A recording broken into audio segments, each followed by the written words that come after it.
Hey guys, Nina here, and I'm here to read chapter 14 of the Ben fanfiction that I'm reading.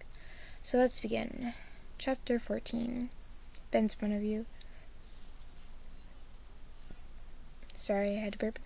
I heard screaming coming from downstairs. I grabbed my video game and ran out the door, running downstairs. I found Violet holding her nose, and it was all bloody. She didn't have normal blood, though. It was black. I ran up to her, helping her up to her feet. "Are you okay? What happened?" I asked, worried. She started to cry and said that Violet punched her in the face and called her a slut, then left. I was shocked at what I heard, but I found it a little too good to be true. Violet wouldn't just punch a girl in the face that she had just met and call her a slut without there being a reason. I sat there with her and things got quiet.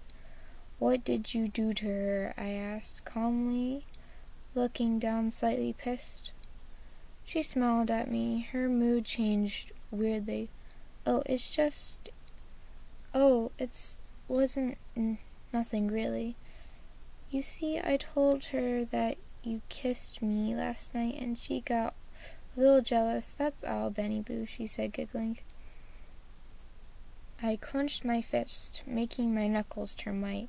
I looked at her, my eyes bleeding blood, obviously pissed off.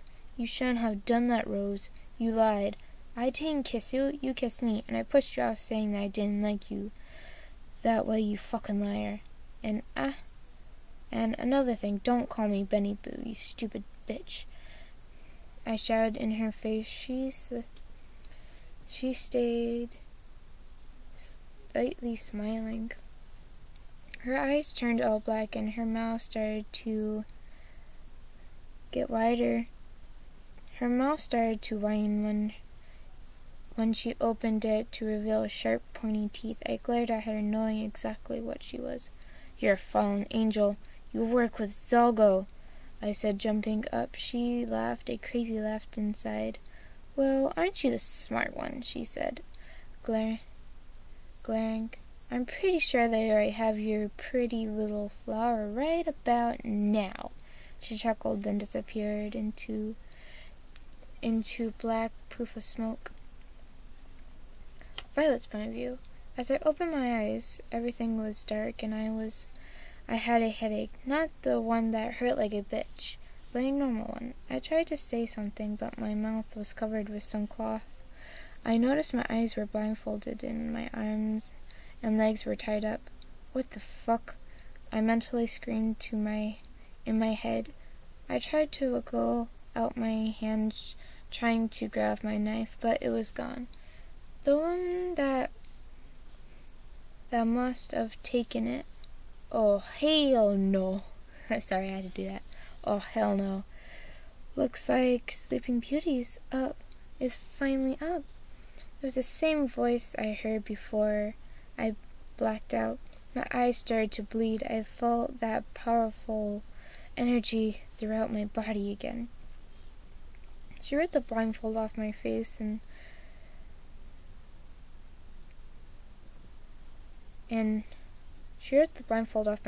bright light hit my eyes, making me groan. I opened my eyes back up again, slightly adjusting to the bright light. It was the same lady from earlier, and she had my knife in her hands. "Hello, Violet. My name is Jane, and I'm not afraid to say that today you are going to die," she said, smiling. My eyes widened as she approached me with my knife in her hand, getting closer and closer to my neck. "He needs your blood, child. You are a very, and I mean very powerful individual, and the very, very powerful..." Let me start over. "He needs your blood, child. You are a very, and I mean very powerful creepypasta. You may have not noticed it yet, but it's true. And in order for Lord Zalgo to grow enough power to end the 7th month that sings the song of the end of the world, he needs blood. Not just any blood, your blood." I glared a hateful glare at her with at her and mumbling curse words under the cloth over my mouth. She laughed, swinging my knife in my neck, making a quick slit, screaming under the cloth. "Wait, what the fuck?" she said, staring at me surprised. Ben's point of view. I quickly got up and ran to everyone's room, telling them to hurry up, go downstairs. Hurry up and go downstairs. They all ran down and asked me a bunch of questions. What the hell is going on? Is everything alright? Or, Jeff, what the hell is going on? Muskie, is everything alright, Ben? Hoodie, what's all the fuss about? Jack, well, eyeless Jack, this better be good. I was in the middle of a frickin' meal. Sally, is something wrong? Where's Violet? Smile. Woof, woof, woof. What Jack said. Okay. Violet has been kidnapped by Zogo, and she needs help. We need to go now. I can't do that. I blurred out all at once, breathing hard. What they all said. I calmed down and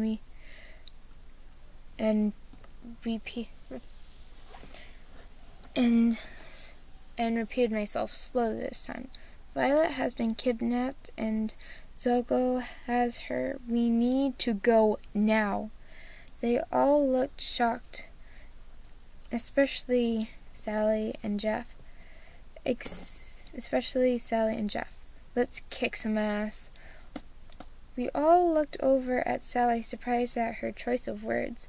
She glared at all of us, her eyes burning into our heads as she chuckled evilly. Let's go. Nobody's messing with my sister, and Charlie says he's in a perfect mood to play, she said, holding the bear up to her ear, smiling a creepy smile. Well, all right then. What are we waiting for? Jack shouted. We all ran into the woods. I just running and teleporting, making myself go quicker. Everyone stopped in their tracks, and I looked over them. How are we supposed to know where she even is, genius? Jack said. I face-palmed myself, feeling stupid. Wait, guys, Smile smells something. Smile smells something. Tongue twister. Sally yelled, pointing at Smile. I saw him pick up a necklace with a purple flower in it. In the middle of the necklace I had given to Violet. Flashback. Knock, knock. Oh, wait. Okay, not doing it anymore. Come in, Violet shouted from the other side. I slyly walked in, having a silver box behind my back. I saw her smile at me, and my knees felt weak. What you got there? She said, trying to take a peek. I laughed and said, turn around and I'll show you. She groaned and turned around, crossing her arms. I don't see why her eyes brightened as she saw I put a necklace around her neck. Wow, Ben, it's perfect, she said, holding the purple flower in the middle of the necklace. I smiled and rubbed my head, blushing. I'm glad you like it. It's a violet. I was soon pulled into a hug and saw she was crying. I blushed and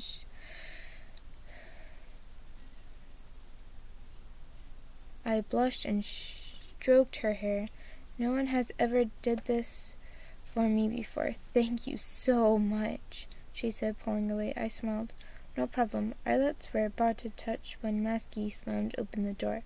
Cheesecake is done! I groaned and looked over at her. She was blushing and looked down. How cute, I thought to myself. I held out a hand and she took it, smiling. We both walked downstairs. End of flashback. Smile walked over to me, dropping the necklace in my hand. I grabbed it and told Smile to smell it. He smelled it and started running to the right. He had something. We ran for about 10 minutes until we finally reached Jane's house. I looked over at Jeff and glared. "You really need to control that ex of yours, Jeff," I said. He said, "Shut up, elf boy." I laughed, looking straight ahead, walking up to the house. "Time for guts to fly," I said out loud, my eyes bleeding red blood. I heard Jack in the background squeal like a little girl. "Hooray, guts!" Idiot. Violet's point of view. Oh man, I'm getting lightheaded. Okay. I shut my eyes, waiting for death to come over me, but it never did. I opened my eyes to find one cut on my neck. My knife, I thought to myself. It didn't affect me. Jane looked really confused. I smirked a bit and decided to make my move. All that training was going to pay off right now. I shot lightning out of not just my hands, but my entire body, causing it to light fire suddenly. Surprisingly, it didn't hurt at all, and I felt more alive, in fact. I tackled Jane to the ground, pinning her arms above her head, and she screamed in pain as I was burning her flesh. I laughed an insane laugh and covered my mouth with one of my hands. I'm going insane, I thought to myself. I didn't care. All I knew is that I had to finish this bitch off. I saw my knife laying next to her and grabbed it. I smiled at her sweetly as I held it above her head. "Have fun in hell," I giggled while thrusting my knife into her skull roughly. I never felt more alive. "Whoa," I heard from behind me. I quickly turned around to find Ben, Jeff, Musky, Hoodie, Jack, Smile, and Sally staring at me wide-eyed. The fire disappeared from my body, and I tilted my head. "What?" I asked, confused. "Well, you're now an official killer," I heard Jeff laugh. I shrugged and laughed. Clap, clap, clap. We all froze cheering, so someone clapped. "Congratulations, Violet," we heard someone say. We all knew who it was. His voice echoed loudly. "Slendy," everyone yelled, surprised as he appeared from the shadows. "Where have you been?" everyone promptly yelled. He laughed and said, "What do you mean? I've been here the entire time, watching, observing," he said calmly. "Creepy," I heard Jeff and Hoodie say quickly. "Shut up, Ben," Slenderman said back. I giggled, and Sally ran up to him, hugging him tightly. I sighed and looked over to Ben, who was staring at me with a hurt look. I felt tears in my eyes and quickly turned around as one of them fell, but I quickly wiped it off my face. I saw Ben start to walk up to me from the corner of my eye. I started to panic, but I remained still. He looked at me with tears in his eyes. "Violet, it's not what you think, okay? There's nothing between me and Rose. I swear." I looked away. "What are you talking about? I don't care if there is or isn't, so why are you telling me this?" I said, in the verge of crying. He pulled his hand under my chin, making me look at him. "Because you like me, Violet." My eyes widened, my heart started to beat faster, but it's okay because I like you too, he said, blushing, tears running down my face, and he wiped them away. "Don't cry anymore, okay? Smile for me. You look beautiful when you smile," he told me softly. I smiled weakly, but just enough to please him better. I looked at him. He looked at me, laughed much, he said back to me, putting necklace I had wrapped. Okay, I need to stop. I'll read the rest of it in the next video. Goodbye.